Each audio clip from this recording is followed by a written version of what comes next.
Aujourd'hui, j'ai le plaisir d'inviter François Fillette, le CEO et cofondateur de YouMind School, spécialiste de la formation et de l'accompagnement commercial. Avec François, on va voir comment créer une académie de vente dans une entreprise. François nous explique comment cette académie va vous permettre d'optimiser l'onboarding de vos équipes, de mettre en place un suivi de la performance et surtout, le plus important, une formation et un entraînement continu.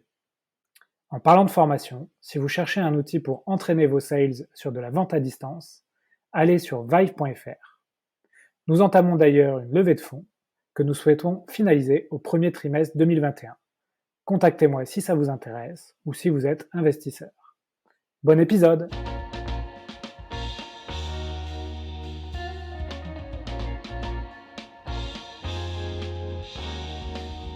Bonjour à tous, bienvenue sur un nouvel épisode des Héros de la Vente. Aujourd'hui, j'accueille François Fillette. François, bonjour.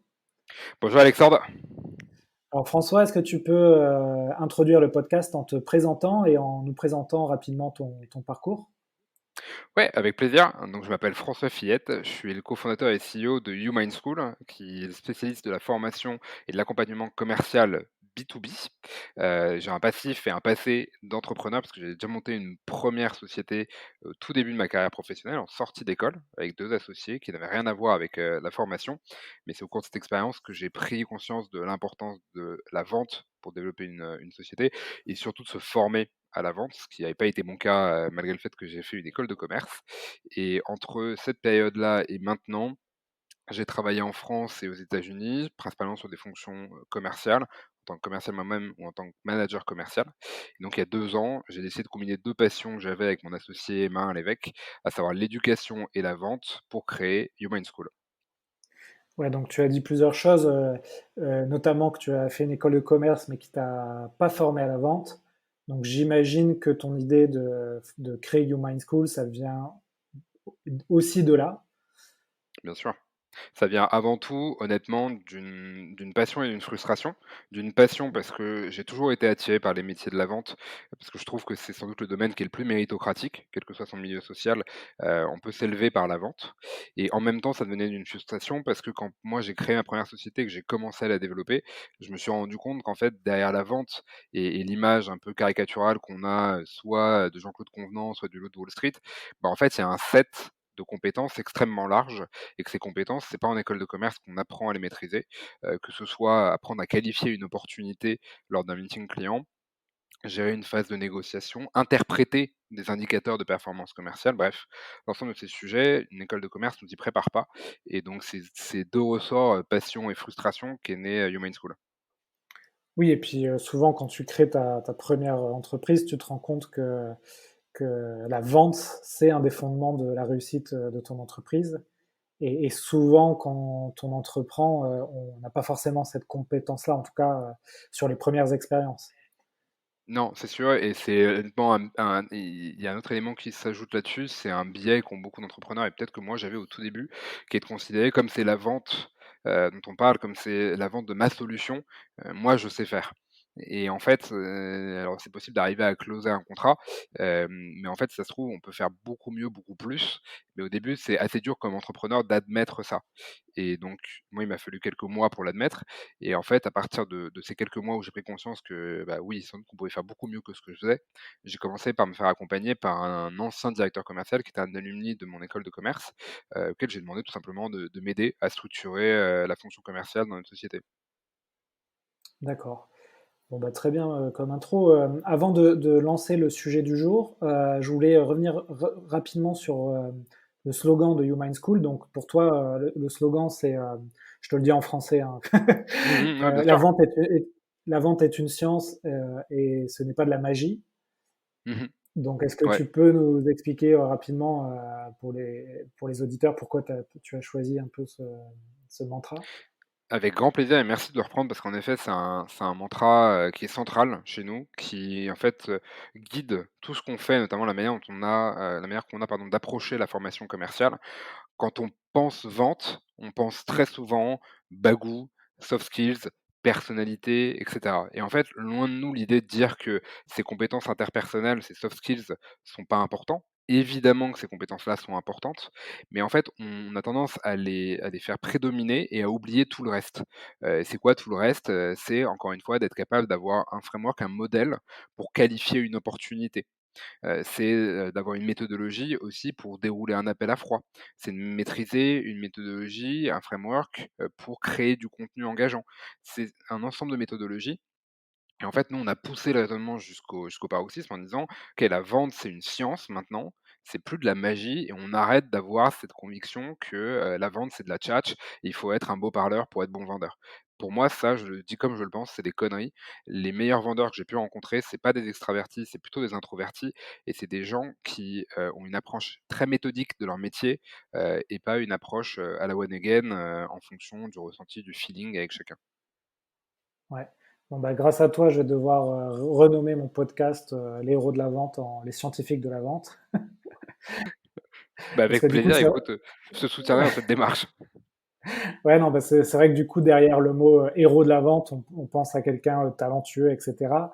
Mais bon, je défends mon steak en disant qu'on peut aussi penser à la résilience dont tu as besoin, qui peut être parfois héroïque Mmh. dans certaines affaires, quoi.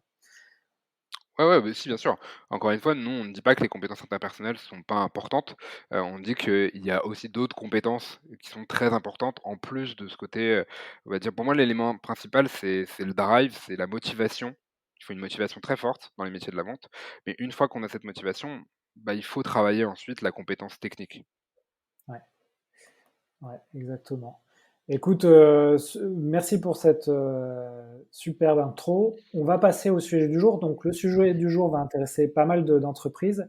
C'est toi qui l'as choisi. Donc c'est Mmh comment mh. créer une académie de vente dans son entreprise. Donc toi, tu as carrément créé une école de vente, mais tu as aussi des clients, B2B, avec qui Mmh. tu travailles et avec qui tu mets en place des programmes, pardon, de formation. Donc, première question, pourquoi tu as voulu choisir ce sujet? Alors pourquoi j'ai voulu choisir ce sujet? Je pense pour 2 raisons. La première, c'est que on entend de plus en plus parler de sociétés qui cherchent à construire leur machine de vente. Évidemment, la vente, par définition, c'est de l'humain. Et si on veut une bonne machine de vente, bah, faut avoir des bons humains qui constituent la machine. Il faut avoir la bonne stack d'outils, il faut avoir les bons process et cetera. Il faut aussi avoir les bonnes personnes aux bons endroits. Et ça passe beaucoup par de la formation. C'est la première raison. La deuxième raison aussi, c'est que, dans le fait de construire Human School, il y a une partie de notre démarche qui consistait à regarder tout ce qui se faisait de bien, voire de très bien, dans le domaine de la vente. Donc de regarder, pas seulement en France, aux États-Unis, il se trouve que j'ai eu l'opportunité de travailler à San Francisco, donc j'ai pu aussi observer des cas d'organisation commerciale là-bas, où je me suis demandé: «Qu'est-ce qui marche et qu'est-ce qui ne marche pas?» Et en fait, quand on regarde des très bons exemples de machines commerciales, je pense en particulier à une société, moi, qui m'avait beaucoup marqué, qui est, AppDynamics. C'est des sociétés, en fait, dans lesquelles on retrouve toujours 2 composantes. La première, c'est un suivi extrêmement régulier et analytique de la performance commerciale et le deuxième, c'est de la formation en continu. Tout le temps, tout le temps, tout le temps, tout le temps, les commerciaux se font former. Parce qu'en fait, c'est un des rares métiers où on n'a jamais, jamais fini d'apprendre et où le développement professionnel est étroitement lié au développement personnel. Donc c'est pour ça que pour moi, c'est un sujet qui est majeur et c'est un sujet, sur lequel les entreprises parfois ont tendance à soit pas vraiment s'en préoccuper, soit penser qu'elles s'en préoccupent bien et quand on regarde un peu sous le capot, on voit que ça fonctionne pas si bien que ça. Ouais. Tu nous as parlé rapidement de la société, AppDynamics. Tu m'avais dit en off que tu avais une anecdote, sur cette société, autour d'une histoire de descente d'avion. Tu peux m'en dire plus? Ouais, bien sûr, avec plaisir.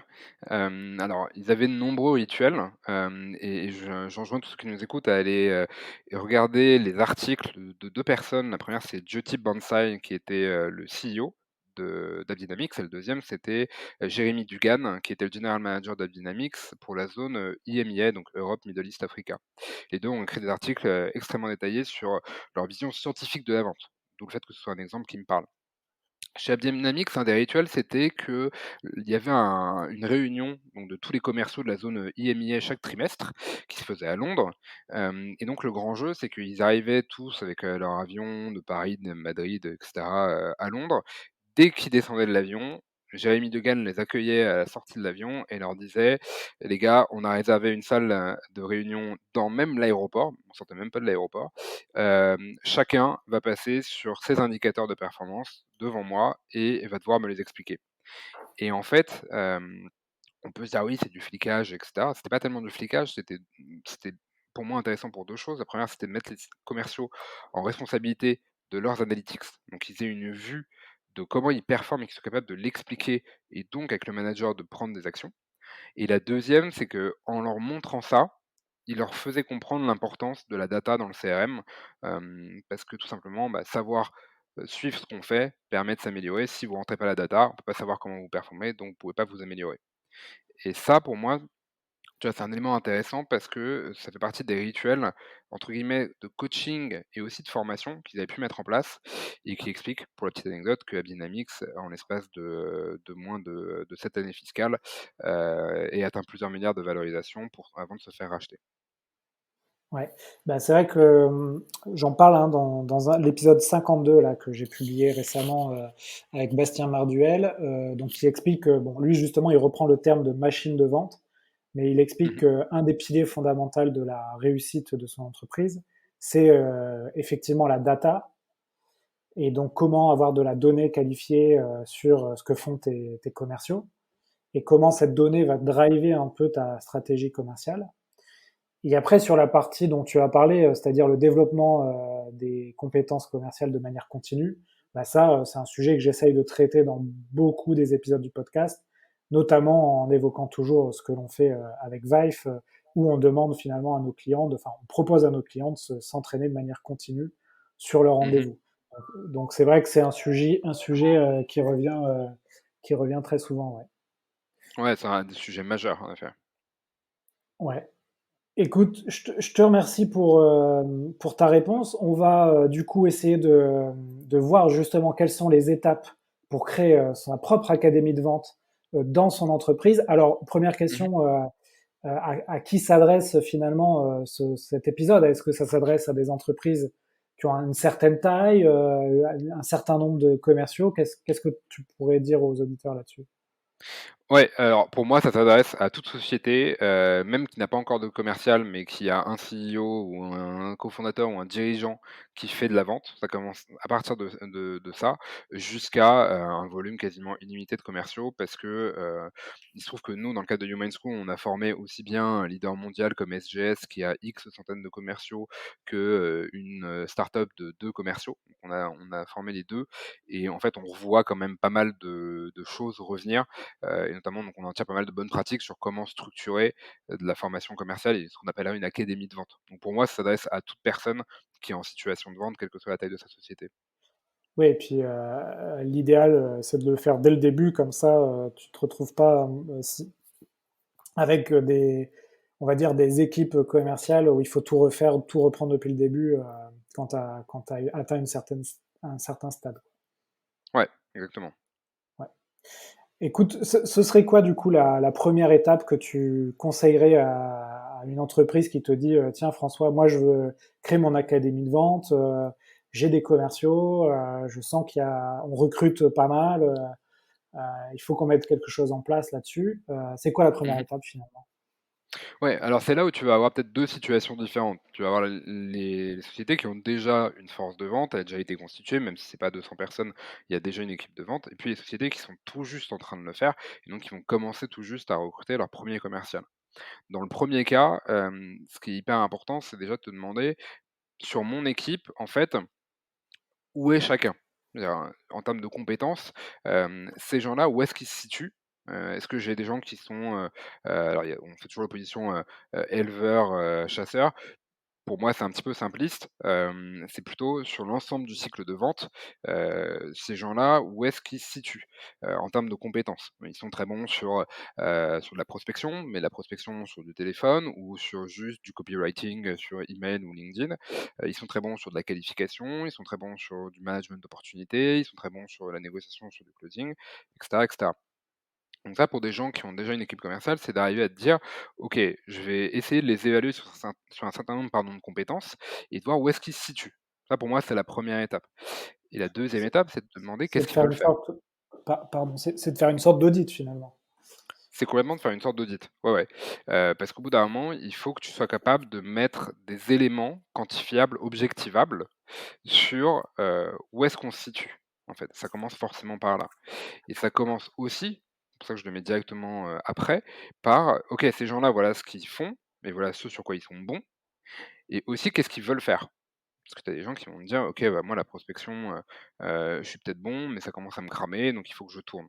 Au contraire, des gens qui vont me dire: «Non, moi ça me fait marrer, je préfère prendre, des gens en management, là-dessus plutôt que, de monter sur la partie, closing». Donc il faut déjà commencer par cette partie-là et en fait, sur cette partie-là, ce qu'on remarque assez souvent, c'est que déjà beaucoup d'entreprises le font pas. Tu vois, c'est tout bête, mais d'évaluer leur force commerciale sur une base trimestrielle ou annuelle ou autre, c'est pas quelque chose qui se fait assez peu, en fait. Ouais. Ça, de mon point de vue, c'est assez étonnant. Ça se fait plus sur des grosses corporates, des grosses structures de vente américaines. Ça, ils ont l'habitude de le faire. C'est même d'ailleurs, pour beaucoup d'entre elles, une condition pour passer d'un step à un autre, pour passer, par exemple, de commercial à manager commercial. En France, ça se fait très peu, de ce que je vois. Hem Oui, et ou ça, ça par va se faire de manière sporadique, quoi. Tu vas le faire une fois, tous les 10 ans, tu dis: «Tiens, il faut qu'on audite notre performance commerciale», alors que tu exactement. alors que finalement tu pourrais le faire, limite, à chaque année, quoi.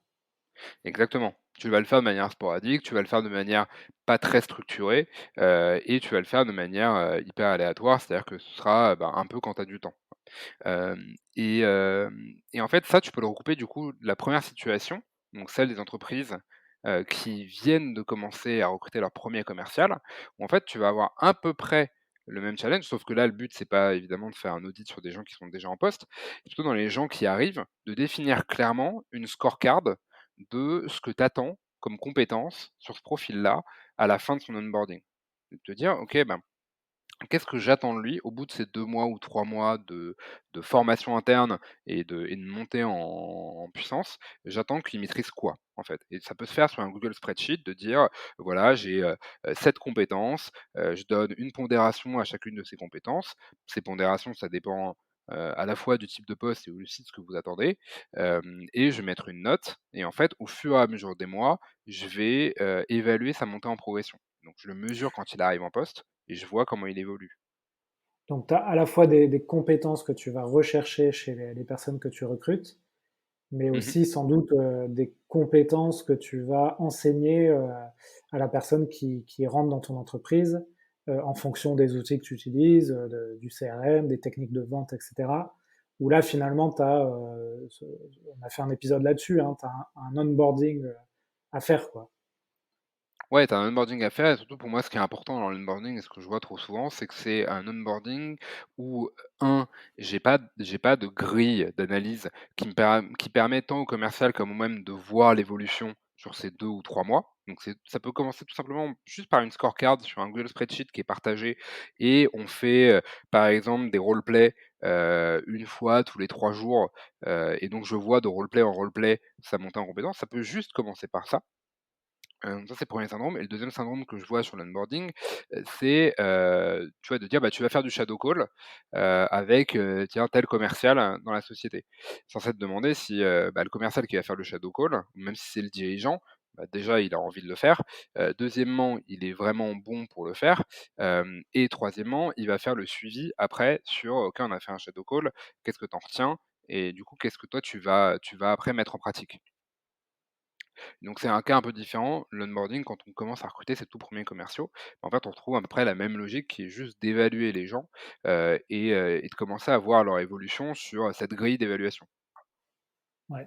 Donc tu commences déjà à introduire la notion de données toi aussi, c'est-à-dire on va mesurer des données qui peuvent être, qualitatives. Par exemple, tu revois des roleplays que tu as fait, par le passé, tu les compares à aujourd'hui, ou des Mmh. données, quantitatives où là tu vas traquer, bah, ce qu'on appelle les indicateurs de performance, où là ça peut être des rendez-vous pris, des ventes bien sûr, et plein d'autres choses, selon le métier que tu as, donc SDR, BDR, et cetera. On ne va pas rentrer dans ce thème-là. Là aussi, on l'a déjà traité. Donc, Ouais. donc toi aussi, tu dis finalement, il faut qu'on traque de la data. Faut traquer de la data et au début, on aura tendance à traquer plus de la data d'activité que de la data de performance. Je m'explique pour faire une comparaison simple. C'est comme Cavani au PSG, à son époque, moins glorieuse. Bon, il marquait pas de but, mais ce qui était important déjà, c'était qu'il court sur le terrain, qu'il fasse son volume de jeu, qu'il fasse des passes et cetera. Au début, sur l'onboarding, c'est quand même ce qu'on va rechercher, c'est qu'il y a un volume d'activité avant que ça marque des buts. C'est normal Oui. pour que le métier rentre. Mais ça, du coup, on va traquer plus au début du volume d'activité, nombre de calls, nombre de roleplay faits, nombre de et cetera, plutôt que, nombre de deals signés ou d'opportunités générées. D'accord. Donc, si je reprends un peu depuis le début, tu veux construire une académie de vente dans ton entreprise. Donc, la première chose à faire, c'est tu vas évaluer un peu les forces en présence, donc auditer ce que font tes commerciaux. Mmh. Tu vas mettre en place pour les nouvelles recrues un onboarding avec ce que tu as appelé hein, des KPI, quoi, avec des mesures. Tu vas mesurer un peu ce qui fait que ton onboarding est réussi après 2 mois, 3 mois. Exactement. Est-ce que tu as, t'as un exemple d'un bon onboarding dans les entreprises que tu accompagnes ou que tu as suivies? Ouais, alors dans les entreprises que je peux regarder, dont je trouve les modèles intéressants, donc pour continuer sur cet onboarding, en fait, une fois que tu as fait ça, tu peux passer à la deuxième étape, enfin d'ailleurs c'est onboarding comme académie de vente au sens général, qui est de te dire: «OK, je vois où sont les gens et ce que moi j'en attends. Maintenant, il faut que je me demande, c'est quoi les ressources que je vais mettre en adéquation derrière pour essayer de les faire monter sur, telle ou telle compétence». Il y a un exemple que Ouais, moi je trouve intéressant sur, ce qu'on appelle la compréhension de son interlocuteur. Donc, c'est ta capacité à comprendre ton buyer persona, c'est-à-dire ton acheteur, celui à qui tu vas parler, sachant que ça peut être plusieurs personnes au sein d'une organisation, ça peut être le DRH, le DAF, et cetera. Hem et ça, c'est hyper important comme sujet. Je pense en particulier, aux gens qui sont en amont du cycle de vente, parce qu'on pourrait appeler en effet les SDR, BDR, bon, peu importe le terme, à des gens qui font de la prospection ou qui font de la qualification de prospects entrants. Ces gens-là, ils ont un gros sujet de savoir parler très efficacement à, leur audience DAF, DRH ou autre. Il y a un exemple que je trouve intéressant qui est celui de Chili Piper. Chez les Piper, ils ont mis en place quelque chose que nous, on conseille à nos clients de mettre en place et qu'on voit notamment pendant la formation, qui est en fait le travail sur ton buyer persona, qui passe notamment, par exemple chez Chili Piper, par le fait que tu vas t'entretenir avec un client existant de Chili Piper, qui est DAF ou DRH, dans ta cible de compte, et que tu vas avoir un entretien avec lui, où le but n'est pas de faire une qualification comme un entretien commercial traditionnel. Le but, c'est de prendre autant d'éléments que tu peux qui vont rendre ton discours, impactant auprès de cette audience-là. Je vais donner quelques exemples. Le type de software qu'ils utilisent, la composition de leurs équipes, l'impact du contexte macro sur, leurs enjeux et priorités du moment, leur environnement de travail, hem, et cetera, qui sont un ensemble de notions. Toi, tu vas les creuser avec ce persona pour ressortir de là et te dire: «OK, moi, la cible DAF sur les PME en France, j'ai compris comment je pouvais leur parler». ouais. Et oui, c'est toujours mieux avant d'aller prospecter dans le dur tes cibles, entre guillemets, c'est de d'analyser et encore mieux de parler à ton persona pour comprendre ses enjeux. Et Exactement. finalement, ce travail sur le persona, on en revient souvent, mais même des entreprises qui ont de la croissance, qui marchent bien, et cetera, finalement, tu peux le faire aussi chaque année puisque ton persona évolue ou voire, l'entreprise n'a pas forcément fait ce travail-là en amont. Alors, je vais pas dire ça pour angoisser ceux qui nous écoutent, mais pour Ouais, information, des bonnes structures de vente le font pas par année, le font par quarter. Chaque quarter, elles remettent à plat leurs discours commerciaux en fonction de la cible qu'ils vont adresser, pour être sûr qu'en fait, de quarter en quarter, quand ils engagent une conversation avec un DAF sur un certain type de problématique ou d'enjeu, ils savent qu'ils lui parlent de sujet du moment. Il y a un DAF, peut-être que pour prendre un exemple, un DAF lors de la première vague de confinement, son sujet numéro un, c'était, OK, faire un audit du cash flow, qu'est-ce qui sort, qu'est-ce qui rentre, à quelle date? OK? Et peut-être que là, sur la ouais, deuxième vague de confinement, son sujet est plus tellement celui-là. Son sujet va être, je dis n'importe quoi, hein, je prends un exemple, heu comment est-ce que je peux, améliorer mes sources de financement, notamment bancaires? Voilà, et ça va ouais. devenir une autre problématique. Évidemment, on ne change pas ce qu'on vend entre la première et la deuxième vague de confinement. Enfin, peut-être pour certains, mais là je prends l'exemple standard, on ne change pas le produit qu'on vend, mais on va évidemment changer le discours commercial qui va nous permettre d'être audible par cet interlocuteur-là. Et peut-être que du coup, c'était une bonne idée de commencer par, avoir de la visibilité sur l'entrant, le sortant au début et que là, ça va être intéressant plutôt de lier avec le sujet du financement et sources de financement. D'accord. Donc on va dire la pratique idéale, ce serait de refaire ce travail sur les personas à chaque trimestre. Exactement et de mettre et ça c'est tu vois, j'en reviens à l'exemple d'AppDynamics, et de mettre les commerciaux en situation de responsabilité. De dire, voilà, «Écoute Alexandre, nous, tu fais partie de ton onboarding, on peut te connecter avec, le DAF de telle société qui rentre dans ce qu'on appelle ton ICP, donc ta cible de compte. Ça, c'est ton interlocuteur type. Maintenant, c'est à toi de le contacter. C'est à toi d'aller, prendre un certain type d'informations et c'est à toi de restituer ça sur, bah, comment est-ce que je vais construire mes emails, mes messages LinkedIn, mon script de prospection téléphonique sur la base de l'échange que j'ai eu». Tu vois? Ouais, Et donc ça, c'est faut les mettre en situation de responsabilité, sinon en fait, bah, ce travail-là, ils voient pas tellement l'intérêt et donc du coup, ils sont encore moins susceptibles de continuer à le faire, régulièrement. d'accord. D'accord, bon, il y a le téléphone qui a sonné, il faut que je l'éteigne. D'accord, François. Et du coup, là, on a parlé de pas mal de sujets, donc de l'onboarding, du persona, de la data, du recrutement. Donc chaque sujet, ça pourrait faire l'objet d'un épisode. D'ailleurs, il y a certains épisodes du podcast qui reviennent sur ces sujets. Mmh. Donc, tu as déjà parlé de pas mal de choses dans la construction ta Sales Academy. Dans l'académie, on a forcément on pense à l'université, l'académie, donc j'imagine, Ouais, tu as de la formation. il y a de la Est-ce que formation. tu, est-ce que tu peux nous parler de ce gros bloc dont c'est ton métier, hein, donc la Mmh. formation des commerciaux? Est-ce que tu peux nous parler un peu, quelles sont les bonnes pratiques quand tu crées ton académie de vente, euh, quand tu veux mettre en place des formations en interne? Quelles sont là Ouais. aussi les étapes, les conseils que tu peux donner? Ouais, avec plaisir. Alors en effet, nous, c'est notre activité, à la fois dans la partie école auprès des individus, auprès d'entreprises aussi. Et en fait, si je devais être vraiment synthétique et donc aller dans le prolongement de ce que j'ai dit, précédemment, en gros, les principales étapes que tu vas avoir, c'est donc primo, te demander. Alors surtout quand tu as une force commerciale existante, c'est où est-ce qu'on se situe? Essayer de faire un audit et de voir en termes de compétences. Généralement en termes de résultats, bon ça c'est le truc qui est un peu plus suivi quand même, chiffre d'affaires, marge, taux de conversion et cetera. Mais aussi en termes de compétences, où est-ce qu'on se situe? Deuxièmement, c'est OK, c'est quoi les objectifs, qu'on va se fixer pour, l'année qui vient, tant, bah, financiers que du coup commerciaux si on décline, et donc performance, de chacun des commerciaux, par exemple en termes de closing et donc le niveau qu'on veut viser. Une fois que tu as fait ça, il faut que tu te dises: «OK, pour atteindre ces objectifs-là, c'est quoi, les facteurs clés de succès? C'est quoi, les compétences qu'on doit maîtriser?» et de te dire: «OK, je vais potentiellement en identifier pardon, 15. OK, c'est quoi les 3 qui sont top priorité, puis les 2 qui sont un peu moins prioritaires, puis et cetera, et cetera».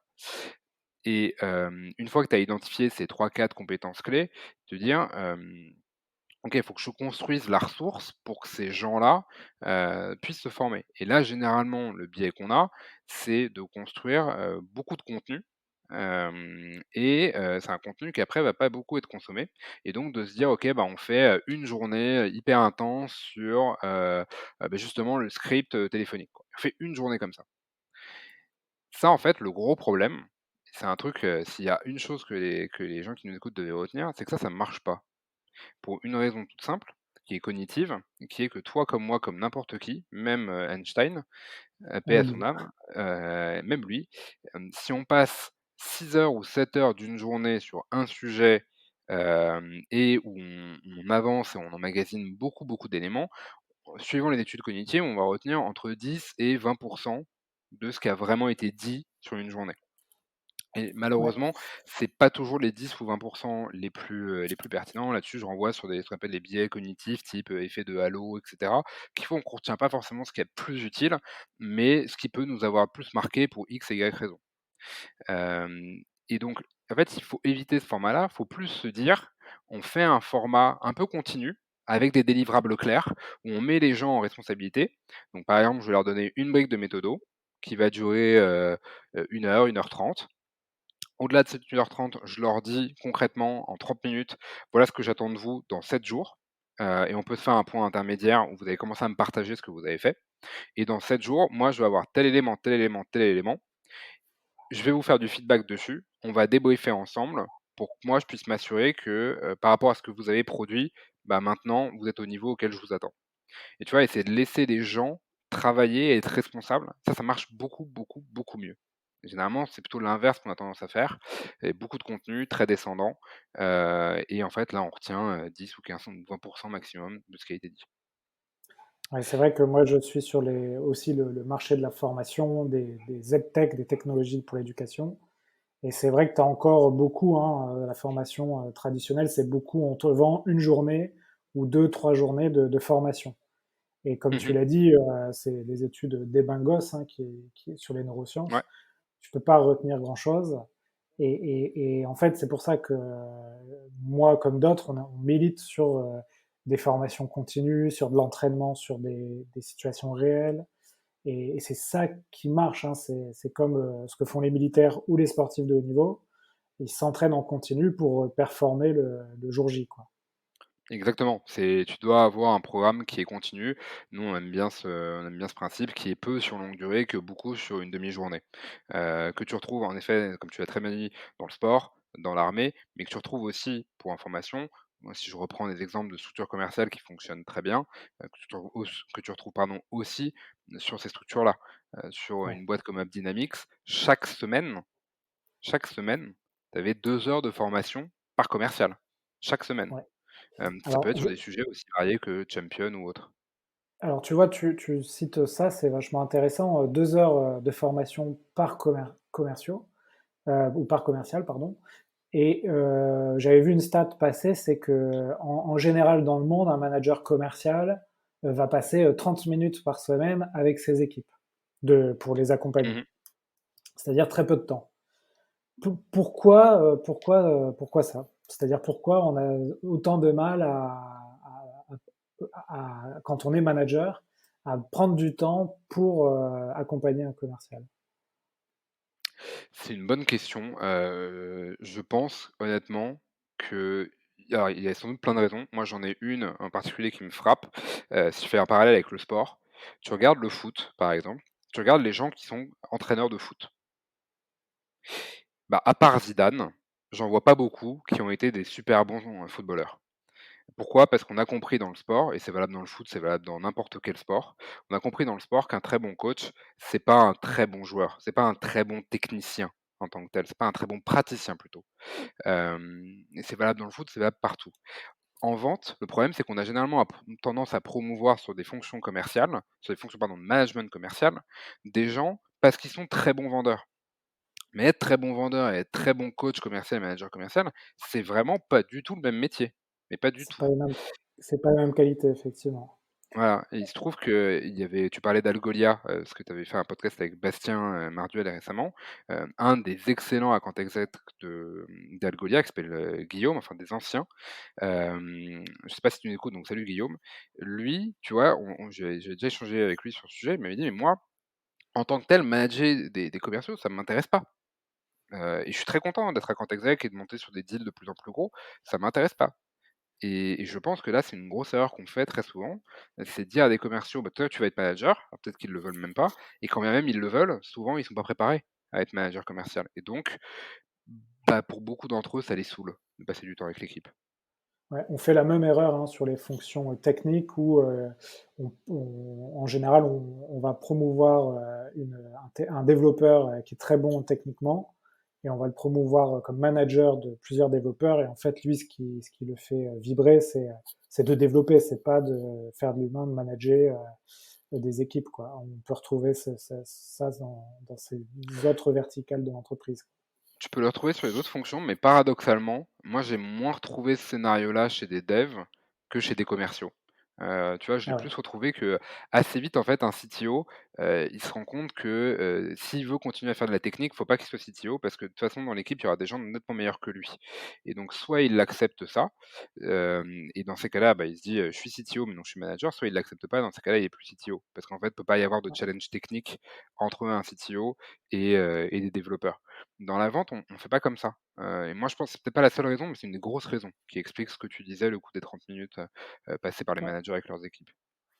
Ouais, là on peut j'ai aussi, je suis en ce moment, je suis beaucoup sur les stats, mais c'est, une boîte américaine donc qui s'appelle Replays, qui fait un peu comme nous, chez Vive et qui te dit en fait quand tu doubles le temps passé sur la revue des calls, des appels téléphoniques et des visioconférences, donc du manager au commercial et bah, sur Mmh. 1 an, tu en moyenne, alors c'est leur stat, hein, donc j'imagine c'est aux États-Unis, tu doubles ton chiffre d'affaires également. Et c'est-à-dire que tu as un Ouais. véritable effet de levier finalement quand tu fais un débriefing euh, sur la performance commerciale. Et en fait, ça se révèle là aussi dans plein de métiers différents. Mais par exemple, j'écoutais un podcast justement dans Génération Do It Yourself qui interviewe quelqu'un qui a fait l'armée de l'air, qui a été pilote à la patrouille de France, Mmh. et qui te dit Ouais. que eux, leur levier de performance, c'est véritablement ça, quoi. C'est l'analyse et le Mmh. débriefing. Et c'est comme ça qu'ils deviennent excellents. Je vois qu'on a les mêmes références. En effet, je dois écouter cet épisode sur le feedback et l'importance du feedback pour Ouais, améliorer, leur performance sur la patrouille de France. Ouais, ouais. ouais. Et Bah, c'est moi, j'ai exactement ça. travaillé. Voilà, j'ai travaillé dans le sport de haut niveau et en fait, c'est la même chose, c'est-à-dire les très bons coachs et les bonnes équipes mettent un point fondamental à débriefer les matchs et les performances. Ouais et c'est tu vois, pour moi, ça il y a un truc qui me marque en miroir de ça, heu, entre 7 et 8 conversations sur 10 que j'ai avec des directeurs commerciaux, dans les 5 premières minutes, ce qui va se passer, c'est que le directeur commercial va se plaindre de son équipe. Mais vraiment, j'ai 7 à 8 calls sur 10 où c'est comme ça. Ils comprennent pas ce qui est prioritaire, ils regardent pas leurs chiffres, ils ont pas compris qu'il fallait se bouger et cetera, et cetera, et cetera. Et en fait, moi je me dis: «Mais c'est Ouais, pas possible, pourquoi est-ce que c'est la seule fonction où, les managers se plaignent autant des équipes?» Et je pense encore une fois qu'une des raisons, c'est le fait qu'ils se positionnent trop comme étant, des praticiens et donc le top praticien de l'équipe, alors qu'en fait, ça, c'est important pour la crédibilité. Je suis d'accord. Dire à un commercial de faire 150 calls, par jour de prospection si soi-même on n'en a jamais fait ou qu'on n'en fait pas un peu, ça, je suis d'accord que ça pose un problème de crédibilité et de légitimité. Mais le but est pas de devenir, meilleur que lui ou d'être meilleur que lui. Le but quand on est manager, c'est que l'équipe performe mieux et en fait, ça, c'est un vrai, vrai, vrai gros sujet, je pense. ouais, Donc le ouais, fait que bien sans sûr. doute qu'on lancera bientôt une formation sur le management commercial, je dis ça, on c'est pas prévu, donc mon associé va me dire que j'ai encore une 72e idée cette semaine, mais c'est un sujet qu'on va prendre à bras le corps parce que c'est un vrai gros problème dans les sociétés. Ouais. Bah, écoute, tu nous as fait un teasing alléchant. Donc tu nous as donné un conseil dans notre discussion, donc plutôt insister sur des formats de courte durée, mais continus. Donc des formats de formation de courte durée de continu, d'entraînement, plutôt que, Mmh mh. comme tu l'as dit, un format d'une journée, 8 heures, bam, où on te met énormément d'infos dans la tête. Donc Mmh. ça peut être fait finalement assez facilement. Hein, écouter un appel et le débriefer, ça peut être 1 heure dans la semaine. Tu peux essayer d'instituer ça avec ton équipe, comme je sais pas, un créneau le vendredi, comme là aussi une sorte de culture dans la société que tu peux instituer. Est-ce que tu as Mmh. d'autres conseils sur le training, l'entraînement des commerciaux que tu vois Ouais, passer? sur le format, nous, il y a quelques principes et qu'on s'applique, hein. Si jamais des gens viennent se former chez nous, vous verrez qu'on s'applique ces principes-là. On fait peu de volume horaire, mais sur une durée plus longue, primo. Deuxièmement, on met les gens en responsabilité, c'est-à-dire qu'on leur fixe des objectifs et des délivrables clairs, ce qui honnêtement est la meilleure manière, by the way, de produire du ROI. C'est de dire concrètement aux gens ce qu'on attend, et après de leur mettre les moyens d'arriver à leur objectif. Troisièmement, on débrief à la fois en individuel, de manière asynchrone et aussi en collectif, pour qu'on puisse se nourrir justement du travail de chacun. C'est comme ça que ça crée de l'appropriation. 4, pour justement générer de l'appropriation, on va donner des noms, on va créer des noms, on va donner des rituels, par exemple, ça c'est hyper important. Je vais donner un exemple tout bête, ces ICP, ces buyers personnels, donc ces cibles de compte et ces cibles d'interlocuteurs, il faut leur donner des noms. Un de nos clients récemment, il a appelé ses gros comptes, les cigognes. je sais pas si c'est le bon terme, mais on s'en C'est un fout. chasseur, Ce qui compte, c'est peut-être que c'était un chasseur en effet ou au contraire qu'il aime bien voyager, mais tout ce qui compte en fait, c'est tu vois, c'est de créer une culture, une appropriation. Ça, c'est extrêmement important et peut-être le cinquième point pour compléter ça, c'est de définir toujours clairement qu'est-ce qu'on attend. Ça veut pas dire que, là, dans ma grille d'analyse, le fait que tu sois capable de, par exemple, de réciter de tête, les enjeux problématiques d'un DAF, du moment, en tant que tel, là, à très, très court terme, c'est pas ça qui fait que tu vends plus, mais en fait, si, ça a un impact sur la vente. Donc le but est pas de se dire: «Ça, cette compétence-là, je suis certain que c'est, celle qui doit maîtriser à tout prix à l'instant T», mais c'est de se convaincre que: «OK, c'est une compétence importante, donc je la mets dans ma grille d'analyse et je vais l'évaluer là-dessus», tu vois? Et ça, c'est un autre truc qui manque très souvent, c'est on fait de la formation, comme on se donne pas d'objectifs clairs et surtout de manière d'évaluer à la fin, est-ce que ça a progressé ou pas? Bah, donc du coup, on arrive à la fin de la formation, on se dit: «Ouais, non, c'était positif, ça a eu un impact, cool». C'est pas ça qu'il faut avoir. Il faut avoir une vue sur les indicateurs de perf, par exemple, quelle est l'évolution du taux de closing, et il faut avoir aussi une évaluation sur le niveau. Tu vois, ça peut être un test d'entrée, un test de sortie. Nous, c'est ce qu'on fait, par exemple. Et sur les indicateurs, on va regarder, là, c'est une référence plutôt à un de nos clients récemment, je pense à Stan et Charles chez Captain Contrat. Bon, bah, ça a eu un impact très clair sur des indicateurs, notamment le taux de conversion, tu vois? En deal signé. Ça mesure le ROI de la formation, que ce soit nous, un prestataire externe ou que ce soit, en interne. Donc ça, je dirais que c'est les 5 grands principes sur lesquels moi je fais reposer la création d'une académie de vente et que je vois trop peu repris. d'accord. Alors, merci pour ces principes. Donc, j'essaye de récapituler, tu Ouais, me je t'en prie. corriges si je reformule mal, mais donc je veux créer une académie de vente, pour mon entreprise. Donc je pars, à la fois d'abord d'un audit, d'un état des lieux de ce que j'ai en Mmh. place. Je vais, me créer aussi des objectifs parce que c'est bien beau de faire une académie de vente, mais il faut que ça réponde à des objectifs, de l'entreprise. Donc là, je vais devoir travailler sur des indicateurs de performance. Mmh. Et pour réunir, finalement, pour arriver à ces objectifs, je vais mettre des ressources en place. Donc on a parlé de plein de choses, on a parlé, encore une fois, de l'onboarding, de la data, du persona, du travail sur les personas, de la formation, du management, de l'énergie que vont devoir mettre les managers. Et une fois qu'on a fait ça, donc on est passé vraiment très vite parce que l'idée c'est de faire le podcast en moins d'1 heure, donc forcément chaque thème pourrait faire l'objet d'un épisode. Mais une Ouais, fois qu'on a un peu, toutes ces clés, en tête, clés en main, là, on va pouvoir, améliorer finalement, nos commerciaux et c'est ça le but finalement de l'académie de vente, c'est d'améliorer la performance de nos équipes. Est-ce que j'ai bien exactement. résumé la chose?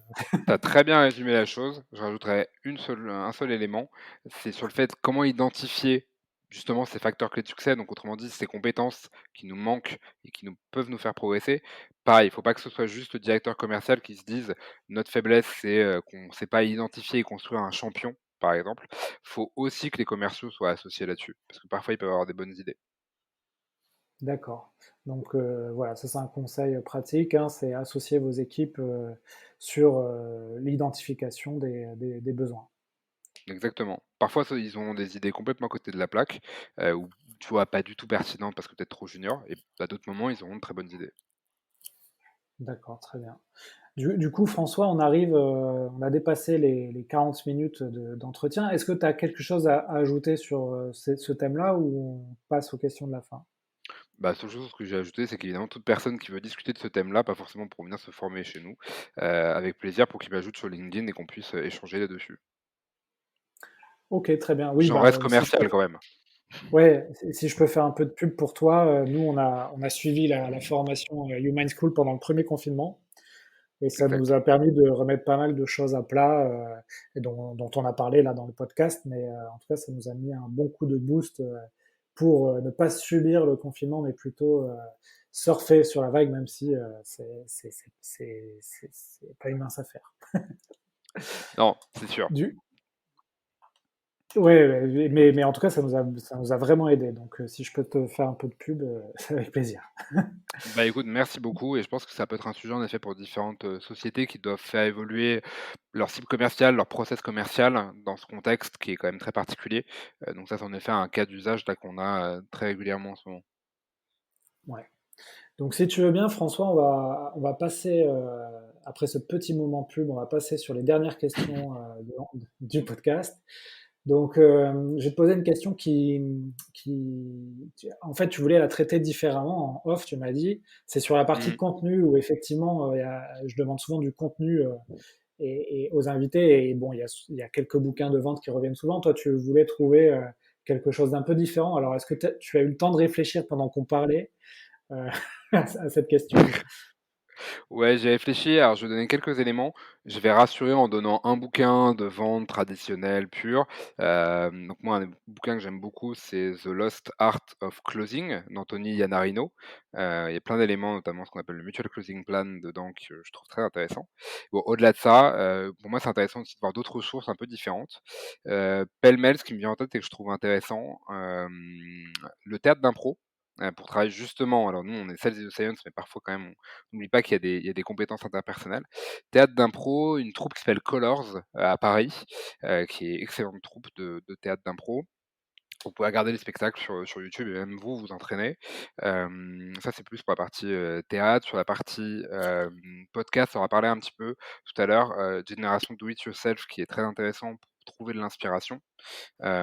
Et sur la partie, série, Mad Men, je sais pas si ça avait déjà été cité sur le podcast, mais dans Mad Men, il y a plein de scènes très intéressantes, liées à la vente. Je pense en particulier à la scène dit push-pull, lors d'un meeting avec un prospect, pour une publicité et sur un dernier livre non-vente, moi j'aime bien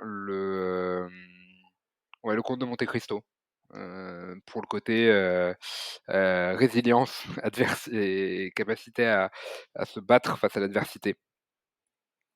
Ouais, grand classique, toujours sympa à lire. Bah, tu vois, tu avais peur de citer des références qui avaient été déjà citées dans les autres épisodes. Bah, tous les références que tu as citées, je ne les ai pas eues. Et OK, bah, écoute, tant mieux. même le bouquin sur la vente, tu vois, The Lost Art of Closing, je l'ai jamais eu dans le podcast. OK, bon, Et bah, au moins les gens sont pas venus, pour rien. voilà. Et concernant le théâtre d'impro, c'est vrai que, tu vois, moi, j'ai fait un stage de théâtre d'impro, j'ai adoré, et tu ressors de là complètement boosté sur finalement ta capacité à parler en public, à capter l'attention. Alors j'avais envie de m'y mettre, mais bien sûr, avec ces histoires de Covid, bon, ça devenait un peu compliqué de faire Ouais. du théâtre. Mais au moins faire un stage d'une après-midi, moi ça a duré une après-midi, ça vous donne un peu un avant-goût, et c'est vraiment une pratique hyper intéressante, quoi. Non, c'est génial comme exercice, comme pratique. Il se trouve que j'en ai fait aussi pendant quelques années et c'est extrêmement épanouissant et ça permet de travailler sur plein de sujets, sur la prise de parole en public, la gestion des silences, de la tension, de l'altérité donc non, je recommande très, très fortement. Et finalement, tu vois, quand on te demande sur un théâtre d'impro d'aller sur scène alors que tu as eu le sujet quelques secondes avant, finalement, ça peut te rassurer sur le côté appel ces 15 clients en appel à froid. Une fois que tu as fait du théâtre d'impro, tu peux un peu tout affronter au niveau communication, hein. Ouais, ouais, je pense en effet. Tu plus peur Ouais. de la tension, des blancs, ouais, ouais, clairement. Donc voilà un autre conseil pour les auditeurs. Sur la partie outils ou routines qui t'aident à être performant au quotidien, est-ce que là aussi tu as réussi à trouver quelque chose différent du sport? Ouais, je vais sortir un petit peu du sport, même si c'est très important évidemment et qu'avec mon associé, on est tous les 2 plutôt, alors plutôt orientés sport de combat, mais je vais Ok. sortir de ça volontairement. Moi, je trouve qu'il y a quelque chose qui aide beaucoup, qui est ce qu'on appelle la projection, la visualisation. C'est-à-dire la capacité en fait à, essayer de visualiser et quotidiennement, le résultat qu'on veut avoir. Ça peut être, l'atteinte de vos targets, commerciales, ça peut être, signer tel deal et cetera.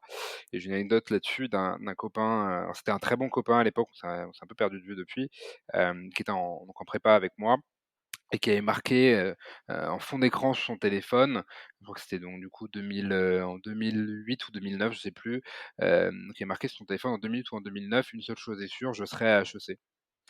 Et tu vois, il l'avait en fond d'écran et tous les jours, il le voyait et en fait, c'est bête, mais comme le cerveau humain fonctionne parfois par prophétie autoréalisatrice, le fait de visualiser quotidiennement ce qu'on veut atteindre aide beaucoup mentalement à se donner les moyens d'atteindre. Ouais. C'est aussi pour ça c'est important de se mettre des objectifs à court terme ou moyen terme, mais ça te permet effectivement quand tu as cet objectif, finalement de les réaliser, quoi.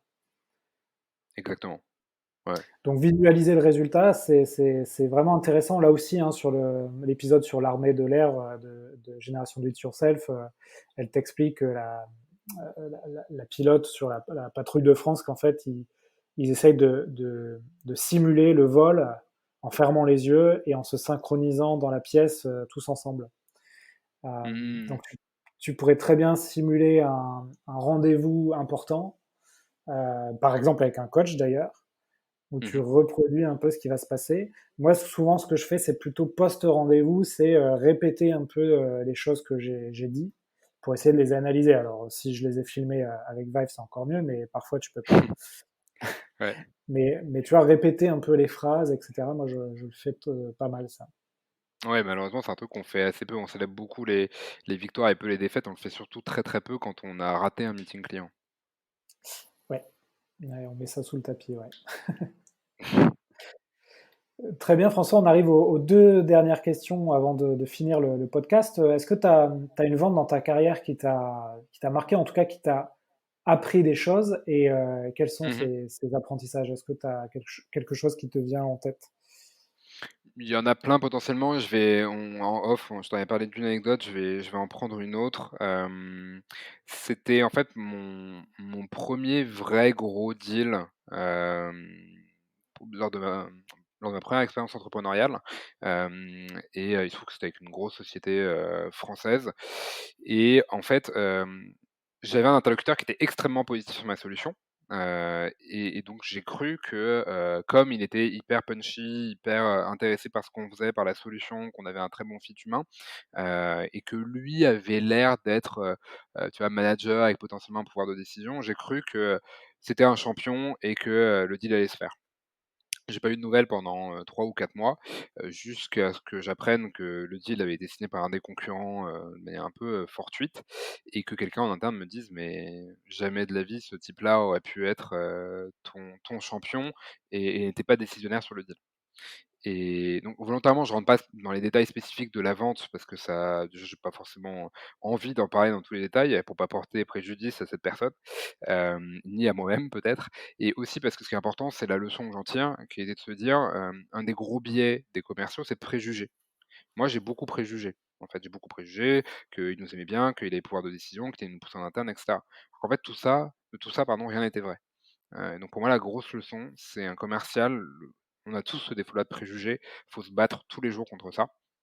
Et donc dans la formation, ça me permet aussi beaucoup d'aller contre ce que je pense initialement pour juste me fracturer et me faire penser à d'autres choses, tu vois? Donc de me dire: «Réfléchis à ce que c'est vraiment qu'un champion, c'est pas forcément ce que toi tu as perçu».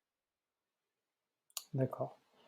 Écoute, l'importance d'identifier la bonne personne au sein d'une entreprise et de vérifier que c'est la bonne personne. Exactement. Ok. Bah, très bien. Eh bien, écoute, dernière question. Si tu pouvais inviter quelqu'un sur le podcast, tu inviterais qui? Alors du coup, je vais filer l'exemple, j'inviterai, sans hésiter Jeremy Dugan, donc la personne, dont je te parlais, qui était chez AppDynamics, General Manager pour l'Europe. Si je pouvais, je l'inviterais parce que je pense qu'en 45 minutes, on va apprendre, beaucoup, beaucoup, beaucoup de choses. À défaut de ça, puisqu'il est très peu disponible, il est pas basé, en France, je pense que la personne que je te conseillerais, ce serait Vincent Delon, qui est actuellement le Head of Sales chez Elevo, qui est l'ancien patron du large market chez, 360 Learning, hem, qui pour moi est un équilibre, assez subtil entre, esprit analytique de la vente et en même temps, très, très bonne, qualité interpersonnelle. Donc je pense que ce serait une personnalité, intéressante à avoir sur le podcast. Ok, bah écoute, je lui envoie un message dès la fin de notre enregistrement. et on le verra peut-être du Parfait. coup, on l'écoutera peut-être sur les ondes du podcast prochainement. Bah, écoute, c'est tout ce Écoute que je lui François, souhaite et je vous souhaite. ouais, écoute François, bah, merci pour toutes ces bons conseils. On arrive à l'heure du podcast, donc c'est bien, on a respecté le Merci à timing. toi, Alexandre. Donc j'imagine si les gens veulent te contacter, ils peuvent te contacter sur ton LinkedIn. Bien sûr. C'est François Fillette sur Et LinkedIn ou par email françois@youmindschool.com. OK, super. Bah, écoute, on te souhaite plein de bonnes choses avec Human School, plein de belles formations et de belles ventes. Et Merci Alexandre, à toi aussi. Tout le meilleur pour Vive. ouais, et je te dis du coup à très bientôt. À très bientôt. Voilà, cet épisode des héros de la vente est fini. J'espère que ça vous a plu. Si vous voulez continuer à apprendre sur le thème de la vente, vous pouvez consulter gratuitement du contenu sur mon site web vive.fr. Vous y trouverez des e-books à télécharger en accès libre. N'hésitez pas aussi à me contacter sur LinkedIn pour me proposer des sujets ou des idées d'interview, ou simplement si vous avez des questions ou un feedback à me donner. Enfin, afin que ce podcast se fasse connaître, vous pouvez le noter 5 sur 5 sur iTunes pour que je puisse monter dans les classements. C'est vraiment important. Merci et à la prochaine!